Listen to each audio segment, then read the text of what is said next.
Do you know that sound, that relentless piercing chime? That doesn't just wake you up, it attacks you. It's the first battle of the day, isn't it?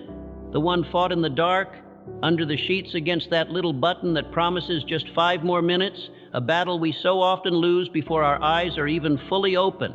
And then it comes, that feeling, that weight. It's not just sleepiness, is it? It's a physical thing, a tight feeling in your chest, a pit at the bottom of your stomach, a cage of butterflies made of lead.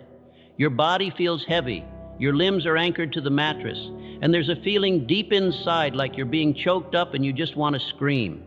Some mornings it feels like you've woken up already being chased to the edge of a cliff by a lion. That's not just being not a morning person, that is something deeper. That is a truth that so many of us are afraid to speak out loud.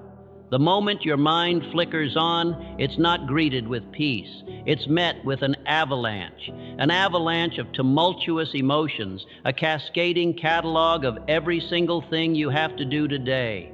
The mountain of emails. You will never dig yourself out of the phone calls. You have to return the meeting across town, the family responsibilities, the bills, the worries, the everything. Your mind is already racing, filled with an intense suffocating worry about the day ahead, a feeling of being behind before your feet have even touched the floor. It is a wretchedness, a deep, profound wretchedness that washes over you. And with it come the names we give these feelings: sadness, frustration, anger, hopelessness of fatigue so deep it feels like it's in your bones. You have no energy to start your day. The smallest, most simple tasks, taking a shower, making a cup of coffee, they feel like climbing Mount Everest. You feel paralyzed. You look at the life waiting for you outside that bedroom door, and you don't want it. You are so dissatisfied with your reality that you develop an inherent wish to avoid it, to just stay in the warm, dark denial of your bed. And the worst part, the loneliness, the crushing isolation of it all. You look out the window, you scroll through your phone, and it seems like the entire world is in love. With the morning, everyone is watching the sunrise, going for walks, smiling, and you feel like an outsider in your own life. You're tired of the ignorant morning people saying silly things like, "Oh, you just need to get more sleep." They just don't understand. They don't understand that even on a full night's sleep, you still feel this way. They don't understand that you are fighting a battle. They can't see a battle. You feel like you are fighting completely, utterly alone. But listen to me, listen to my voice right now. What if I told you that this feeling, this dread, this weight, this anxiety is not a weakness? What if it's a power that you've been taught to misunderstand? What if the very thing that feels like it's crushing you is actually the energy you need to break free? For years, we've been sold a lie. The lie is that the morning is something that happens to us. We've been conditioned to be reactive. What is the very first thing most of us do when that alarm finally wins the war? We reach for the phone. We surrender our most precious, most vulnerable moments of the day to a little glowing screen. We invite the chaos of the world into our minds. Before we've even had a chance to say hello to ourselves, we become a digital thieves. First victim in that single instant, we are bombarded. We are hit with a tidal wave of the needs, the demands, the opinions, and the emergencies of other people. Work emails screaming for our attention. Social media notifications showing us all the ways our lives don't measure up. News headlines designed to make us feel anxious and afraid. Our brains still shaking off sleep is jolted with information-heavy data that is scientifically proven to fragment our focus and spike our stress. We are letting the world get between us and our own thoughts. This state, this reactive state, it gives you the illusion of momentum. You feel busy, right? You're scrolling, you're responding, you're reading. It feels like you're doing something, but you are gaining no tangible ground. You are a passenger in your own life, not the driver. You are simply reacting to one external thing after another, like a demented and drunken bee, flitting from one distraction to the next. And this reinforces that deep sinking feeling that you are not in control. And here is the critical part. Remember that feeling of dread, that anxiety, that's your body's natural cortisol awakening response.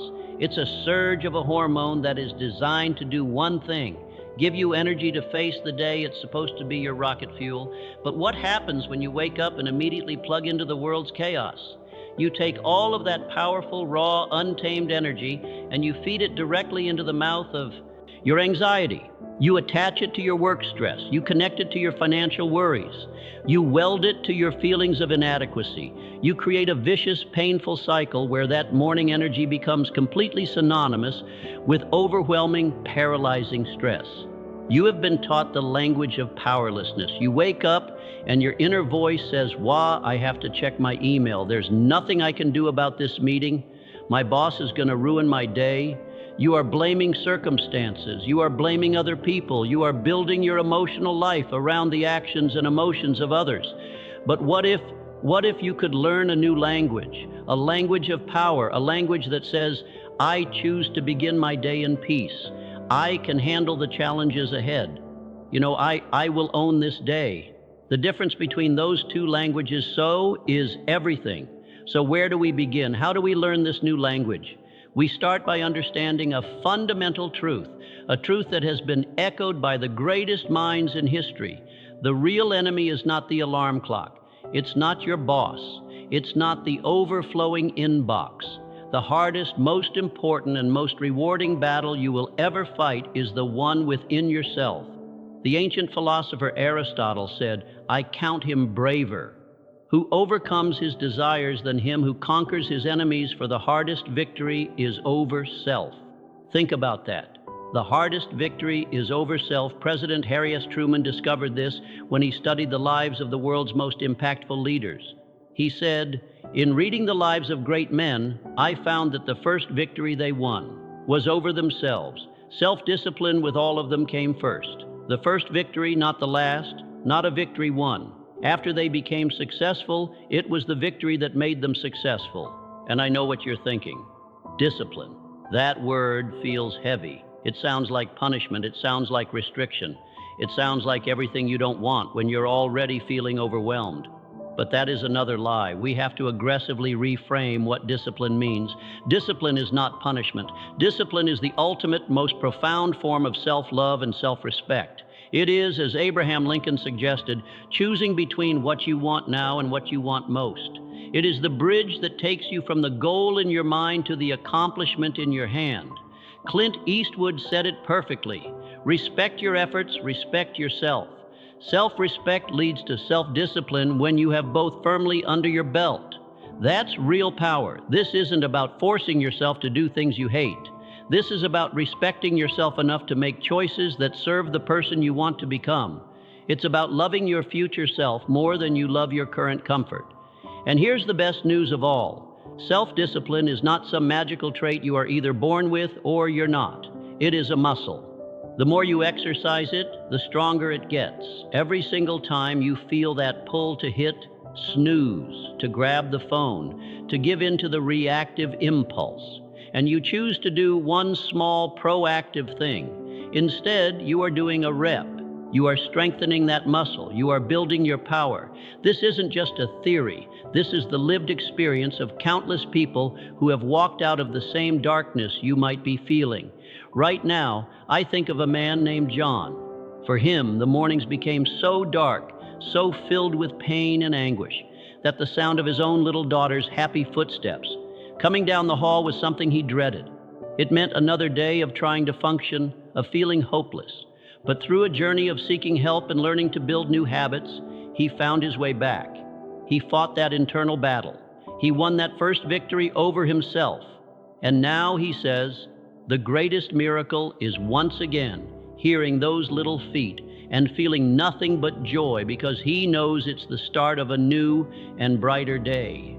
I think of a woman named Gabby. She felt so alone in her struggle, so lost in the constant noise in her head, that just getting up and functioning took every ounce of her energy. But she found the courage to speak up. She found the strength to take control of her own well-being. And in doing so, she discovered she wasn't alone at all. She discovered a power within herself that she never knew she had. These are not stories about superheroes. These are stories about ordinary people who decided to win that first hardest victory, the victory over themselves, and if they can do it, so can you. So how do we forge this new dawn? How do we build these rituals of a new beginning? It starts with a philosophy, a simple, powerful idea. If you win the morning, you win the day. This isn't about creating a long, complicated checklist of things you have to do. This is about establishing clarity from your first breath. It's about creating a small slice of peace and calm to ground yourself. A daily act of self-love that sends ripples of positivity, focus, and happiness throughout your entire day. These are not chores. These are not tasks. These are rituals, acts of self-reverence. Let's start with the very first moment, ritual number 1. The first conscious act before your mind can start the avalanche of worry. Before you even think about the world outside, you will perform 2 simple acts. First, you will drink a full glass of water that you left by your bedside the night before.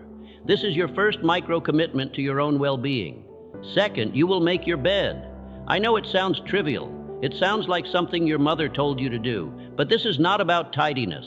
This is a profound psychological nudge, and under 60 seconds, you have completed your first task of the day. You have brought a small piece of order to your immediate environment. You have achieved your first small win. That single act sends a powerful message to your subconscious mind. I am the kind of person who does what they say they are going to do. I am in control. Now let's deal with that energy, that cortisol, that feeling of dread. Ritual number 2, rechannel the energy you have to move your body. This is non-negotiable, but it doesn't have to be a grueling 1-hour workout. It can be 10 simple stretches. It can be 20 jumping jacks. It can be a 5-minute walk around your block. The purpose is to take that buzzing, anxious energy that's flooding your system and give it a job. Movement is how you metabolize stress. It's how you burn off that excess cortisol. It releases a cocktail of positive chemicals like endorphins and dopamine that naturally boost your mood. And while you're at it, get some natural sunlight in your eyes.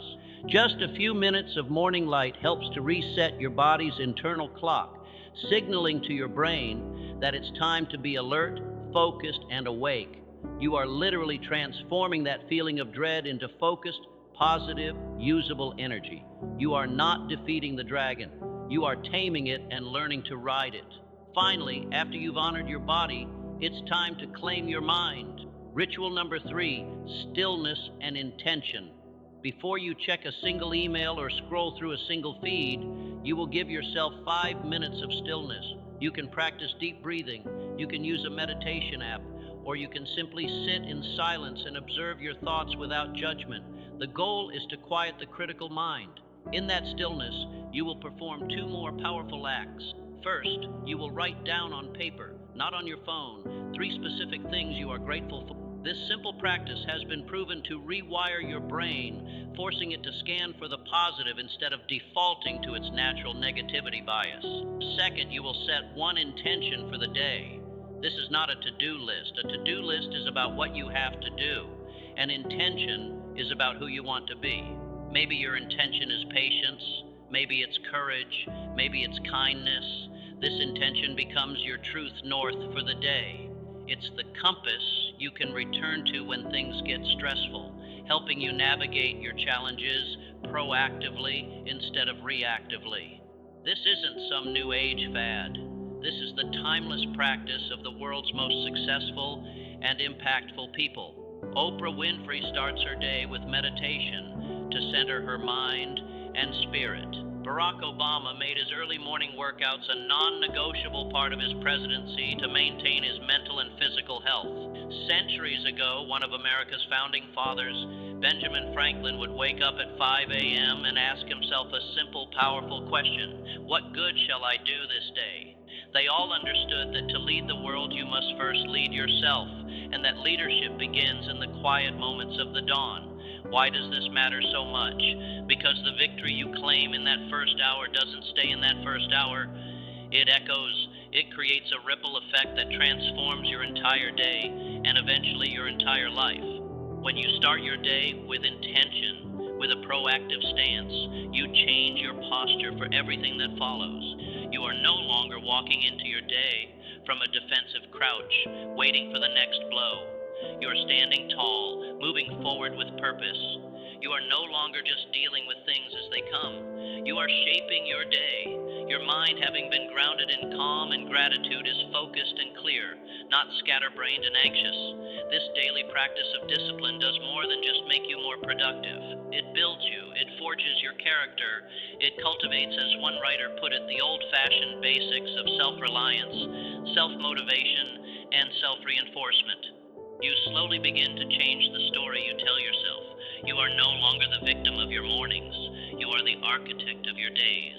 You are not someone who can't get out of bed. You are someone who chooses to rise, and that internal shift inevitably creates an external one. Your interactions with your family, your friends, and your colleagues are better because you're not starting from a place of stress and irritability. You handle unexpected challenges with more grace and resilience because you've already practiced overcoming resistance first thing in the morning. That little win over the snooze button becomes a training ground for the bigger challenges of life. You become a source of strength, not just for yourself, but for the people around you. They see the change. They feel the new energy.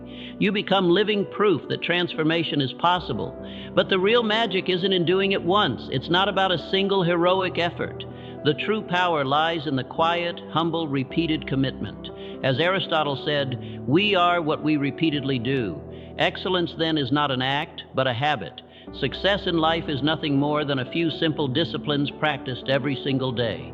It's the daily stacking of those small wins, making the bed, drinking the water, taking the walk, that over time build a life of achievement, purpose, and peace far beyond anything you could have ever planned for. So now we stand at a crossroads. You've heard the truth. You understand the lie of the reactive morning. You feel the power that lies in discipline and the promise of a new beginning. The only question left is, what will you do with it? I want you to reframe the sunrise. For so long it has felt like a threat, a judgment, a painful reminder of another day. You have to endure. But from this moment forward, I want you to see it for what it truly is. It is an invitation. It is, as the writer Douglas Page said, a blank page in the diary of your life. It is the universe leaning in and whispering, let's start again. Remember the words of Victor Hugo. Even the darkest night will end and the sun will rise. That sunrise is for you. It is a promise. With that new day comes new strength and new thoughts. This is your chance to let go. Let go of all the mornings you've lost. Let go of the frustration, the guilt, the feeling of failure, as Karl Barth wrote. Although no one can go back and make a brand new start, anyone can start from now and make a brand new ending. Your past does not get to write your future. Your past failures do not define you. What defines you is the choice you make right now. Today is the first day of the rest of your life. Believe that I'm not going to ask you to do everything I've talked about tomorrow morning. That's overwhelming. That's how we fail. Instead, I'm going to ask you to make one choice, just one. When that alarm goes off tomorrow, I want you to commit to one small act of defiance, one act of self-love. Will you make your bed? Will you drink that glass of water? Will you simply stand up, walk to the window, and watch the sky for 60 seconds? Just one thing. That's it. Because that one small victory is the first crack in the dam. It's the first domino to fall. It is the proof you need that you have the power to change. The dawn is coming. It is not your enemy. It is not your judge. It is your inheritance. It is a gift of a new beginning offered to you every single day. Tomorrow morning, when you hear that alarm, don't just wake up. Rise, claim your dawn.